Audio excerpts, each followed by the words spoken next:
Hey guys, it's Jeff. Welcome to G Whiskey. This is a channel where I offer my thoughts and opinions on a specific whiskey, and if you stick around to the end, I'll be giving it a score as well. If that sounds interesting, hit subscribe down below, and with that out of the way, let's jump into our review. We're doing a re-review today. I'll be looking at the Glen Elgin 12-year-old.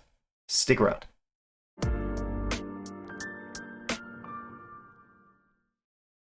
Right, so we're coming back to the Glen Elgin 12 today. I reviewed it a long time ago on the channel, and I wanted to revisit it because A, it's been a long time, and B, this bottle is quite different because obviously that happens. Whiskey changes, it's a batch product, and we change too. Variety of factors, blah, blah, blah. Now, obviously some whiskeys are more consistent than others. Some whiskeys vary wildly between batches that are back to back, and some are seemingly consistent, but you'll notice a gradual shift in the profile over time. The point is, nothing's set in stone. And I've noticed a change in the Glen Elgin 12 between this and the last bottle I had a few years back. Glen Elgin, as many of you know, is a Diageo product, so we don't get too much transparency from them, although this is surely made using a mix of bourbon and sherry casks. We don't know much more than that. We'll get to specs in a minute, but it's a Diageo product again, so don't get your hopes up. Now, Glen Elgin does not really have a core range. You're pretty much just stuck with the 12-year-old here. They do have a lot of IBs, or independent bottles, on the market, and those can vary pretty wildly in terms of quality, but some of them are excellent. Beyond that, if we're talking OBs, they've had a few like special releases over the years, but in terms of whiskey that you're likely able to find and afford, it's going to be this one. Now, what's special about these guys is that they're one of a handful of distilleries in Scotland that use worm tubs. I think it's roughly 15 or so. Other brands would be Talisker, Oban, Springbank, Mortlach, Craigellachie, just to name a few. And what's great about worm tubs is they tend to impart a bigger, bolder, more robust flavor to the whiskey, and obviously that's a good thing.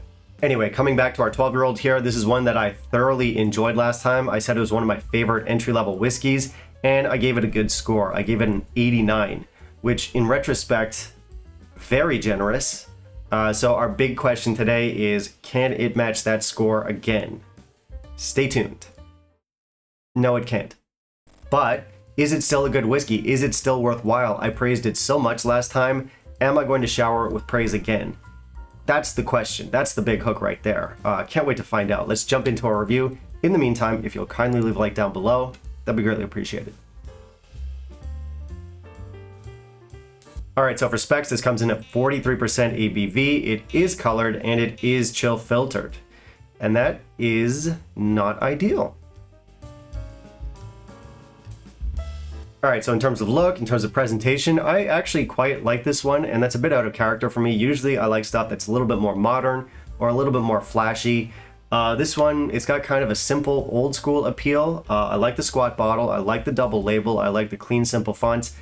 Yeah, it works for me. So I'm gonna give this one 4 out of 5 for presentation. Now, this is a Diageo product, so we don't get too much in terms of useful information. Nothing about color, nothing about chill filtration. We have kind of like a fanciful blurb at the bottom of the bottle that talks about birds swooping around the distillery. But to their credit, they do give us some worthwhile information. It talks about the climate, the land, and they do mention worm tubs, and that's definitely worth knowing about. And if you were worried that Glen Elgin is not handcrafted, worry no more. It says so on the label. It is indeed handcrafted, so that's good to know. Yeah, bottle looks fine. Info is limited. So I did not add water at 43%.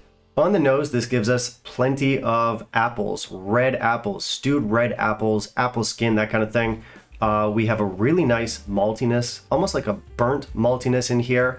We get brown sugar, we get barley sugar, we get some baking spices in here, we get some dried red fruits, we get some raisins, some cereal. It's a very sort of a caramel, cinnamon baked vibe here, like kind of like an apple pie fresh out the oven. Really nice. On the palate and finish, we get barley, apples, brown sugar. There's a certain meaty heftiness to the malt here, despite the low ABV. We get big caramel. We get a soft kind of indistinct sherry. There's coffee, there's buttered toast. Our finish is short on fruits and roasted malt. All right, so this stuff is decent. It's not as good as I remember, but it's good enough. It's solid. I definitely like the nose the most from the experience. Things do drop off a little bit on the palate and the finish, Not that it's bad, but definitely for me, the nose is the most engaging part. The palate and finish here are pretty much just a continuation of the flavors we get on the nose, but they're just maybe slightly less dynamic, a little bit more flat. But in terms of flavor, it is pretty much just a straight line across the entire experience, and they are good flavors. The finish does suffer from the low ABV. It could be bigger. And I want to just say this. I would love to try this whiskey at cask strength. And I realize there are plenty of Glen Elgin IBs out there at cask strength, but I don't want those. I want this one specifically. These casks, these flavors, amped up to cask strength. I think that would be a spectacular whiskey.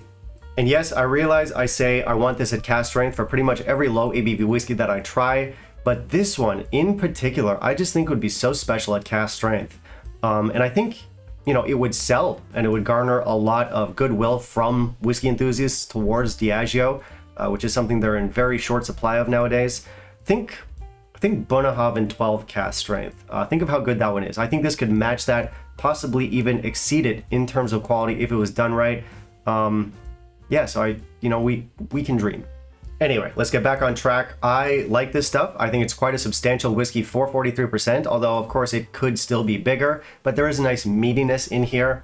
And there's also a really nice maltiness to this. Glen Elgin 12 has a beautiful malty character, kind of like a roasted malt. If you've ever had whiskey with a chocolate malt, it's kind of in that direction. And I think that meatiness and that maltiness are a really good match for the sherried influence here, which doesn't go too sweet, nice sort of like bitter counterbalance. I think it's a beautifully structured whiskey. It's just a shame that it's been given the Diageo treatment and we get the 43% color chill filtration. That hurts it. And I think the E150A, or the caramel colorant in particular, does some damage here, not as much as the low ABV. For me, ABV is always going to be number one. If your whiskey is 46% or higher, that's half the battle. But I do pick up a bit of a cheap burnt caramel note in here, which I associated with E150A. And listen, I know there's a lot of people out there who don't believe that you can taste it in whiskey, and most of the time I can't. And especially if it's used sparingly, I don't really pick up on it, but once in a while I do, and I get it in here. And listen, I know that's kind of a controversial statement, so I actually want to put the question out to you guys. Is it possible to taste E150A in your whiskey? Have you tasted it before? Or do you fall into the other camp where no, it's not possible to taste it, or maybe you're just misinterpreting a flavor or a note in there? Curious to see where you guys land on this. Let me know your thoughts down below. Anyway, back to our whiskey. I like this stuff. I think it's good, and I think it's one of Diageo's stronger entry-level whiskeys. It's not quite on the same level as some of the heavy hitters, stuff like Lagavulin 8 or Oban 14, which I thoroughly enjoy, both of which are much more expensive than this, but it is good. For score, I'm going to land on 84. Now, I'll be reviewing Mortlach 12 pretty soon, and for me, this one kind of falls in a similar camp.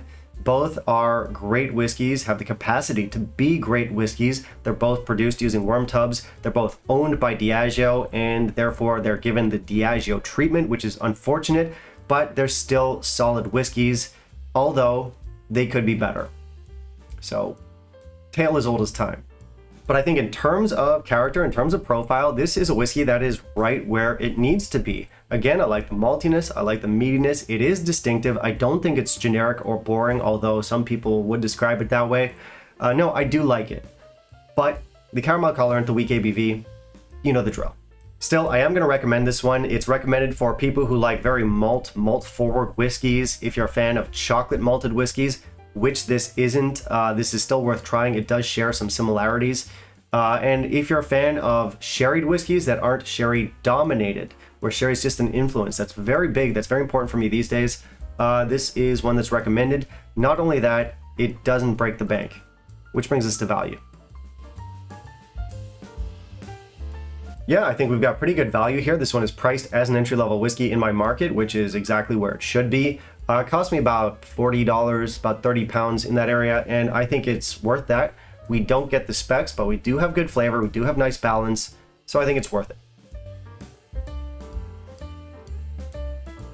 And that is going to be it for today's video, guys. Thank you so much for watching. If you want to help support the channel, I do have a Patreon. Otherwise, you can like, comment, and subscribe. That's always appreciated. And of course, I do want to hear from you. Have you tried our Glen Elgin 12 here? What are your thoughts? You can let me know down below. Finally, down below in the comments, you can also let me know what you want to see me review next, and I'll keep it in mind for my upcoming videos. Bye, guys.